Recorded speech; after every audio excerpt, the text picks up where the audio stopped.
All right, well, a learner has committed suicide after he was expelled allegedly for wearing a beanie at school in Verulam. It is alleged that the boy was called out by the school principal during morning assembly, and he was then forced to stand in front of other learners where he was reprimanded. The grade 10 pupil was then dragged out of the school gates, forced to return home. The family says his body was discovered hours later in his room by his 5 and 6-year-old siblings. The family is now blaming the school for this incident. In a separate incident, KwaZulu-Natal Department of Education says criminal charges have been opened against grade 10 pupil who allegedly set on fire the vehicle of the deputy principal of Northbury Secondary School in Pietermaritzburg. It is alleged that the principal confiscated the learner's cell phone, which angered him. Let's talk more on these issues. We're now joined via Zoom by Dr Shaheda Omar. She's a clinical director of the Teddy Bear Foundation to weigh in on these developments around schools. Dr Shaheda, it's always a pleasure to see you. Thank you so much for joining us once again here on SABC News.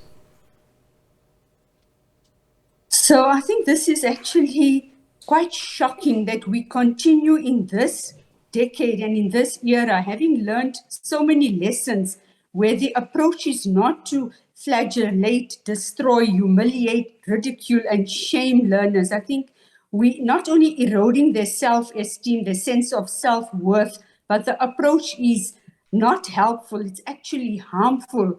And this is where education is falling short. I think our educators, the whole schooling structure needs to revisit and review how they approach learners, because we want to lift learners up. We don't actually want to push them down. And what we're seeing are the aftermaths of self-destruction. And we are finding that children are becoming more aggressive and rebellious and violating towards the authorities. Yeah, I want to start actually by talking about this first story of the young boy who committed suicide. I can't help when I look at that story, but to think that there's more to it. And I want to ask the question, whether or not perhaps young people are dealing with so much to the point that, what we see as a small thing could really push them over the edge. Well, you are absolutely correct. I mean, just the stress of education, if we look at what COVID has done to society as a whole, the multiple losses, the fears, the anxieties, the insecurities, the feelings of inadequacies, and the fear of also losing affection, approval, and, the fear of losing loved ones. I think you are absolutely correct, because if one unpacks the layers, there must be a lot of unresolved issues, a lot of baggage that the child may have been faced with, issues that the child was not able to challenge or confront or reach out for support, because this seems to be the last straw where self-destruction seemed to be the only way out. He probably felt trapped, immobilized, and felt there was no help within reach. Out of sheer desperation, this is a drastic measure which certainly cost a life, and the loss of one life is the loss of many lives. And of course, just the impact and the implications thereof on his peers and the school and everybody and his family would certainly affect long after.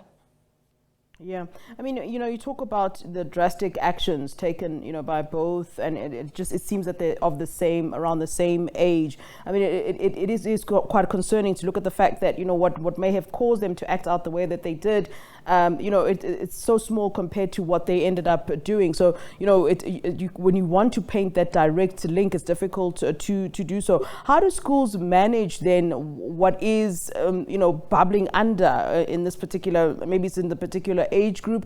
Is this something for the school to handle, or does one have to really look back at the home? I don't think every child would burn a principal's car because their cell phone was confiscated. I don't think that a child who might have felt humiliated in class or and during assembly will go home and commit suicide. So one has to maybe trace back and what is the school's role in this regard if perhaps the issues has started in the home. Well, we have to look at, of course, the ecological framework. The child doesn't exist in isolation. The child is nested in layers and different systems. Certainly, the family is the nucleus where the child comes from, and the family would certainly impact, but it's also peers, it's also educators, it's also neighborhood. One has to factor all the different systems that could affect and impact on the child's sense of well-being. So there's co-responsibility here. One cannot only isolate the family to have a role to play. But even if we look at the educational institutions, yes, educators are there to educate, empower and disseminate knowledge, life skills to learners. And I don't think they're equipped in actually understanding, appreciating and recognizing the nuances in terms of psychological challenges, emotional challenges, and other issues, unresolved issues that children are faced with. I think teachers fail short of those kind of skills. And what would certainly help is their psychological services, where each school has a social worker or a psychologist where children can reach out to, where there's ongoing continuous programs and children feel safe and secure, that their help is just a call away and within reach for them. So this is something that we have to factor, that there is co-responsibility and each and everyone has a role to play. Parents, educators, society. I think looking at communities, everybody is responsible. Child protection is everybody's business. We cannot isolate one system only. Yeah, I want to talk, in particular about, the very big role that teachers do play. While you're talking about, everybody has a responsibility when it comes to bringing up children. In one of the stories, the family is blaming the teachers for the loss of their son's life. How often do you come across such incidences where, maybe the mistreatment from teachers goes so far as to come to maybe not a situation like this, but where it goes quite far? And as you talking about teachers perhaps not being well equipped, but are teachers understanding the role that they play and what impact they have on the psychology of children, given the fact that they spend so many hours with children at school?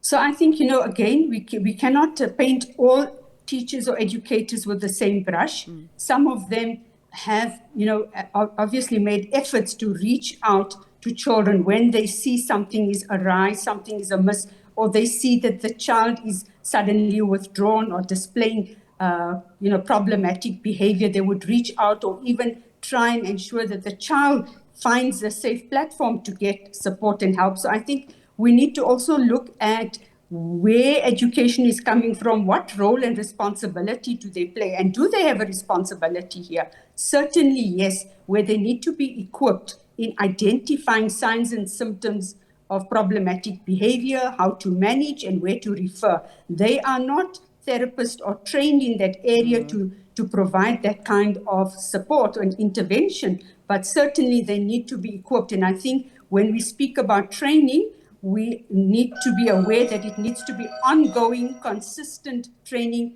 where educators are provided support and obviously supervision to oversee that they do not find themselves in these kind of challenging situations, where they can debrief, they can reach out for online support in ensuring that children are supported, their best interests are met, and children are helped and not harmed. All right, Dr. Shaheda, thanks very much. As always, that's Dr. Shaheda Omar. She's the clinical director of the Teddy Bear Foundation, weighing in at the developments around school pupils.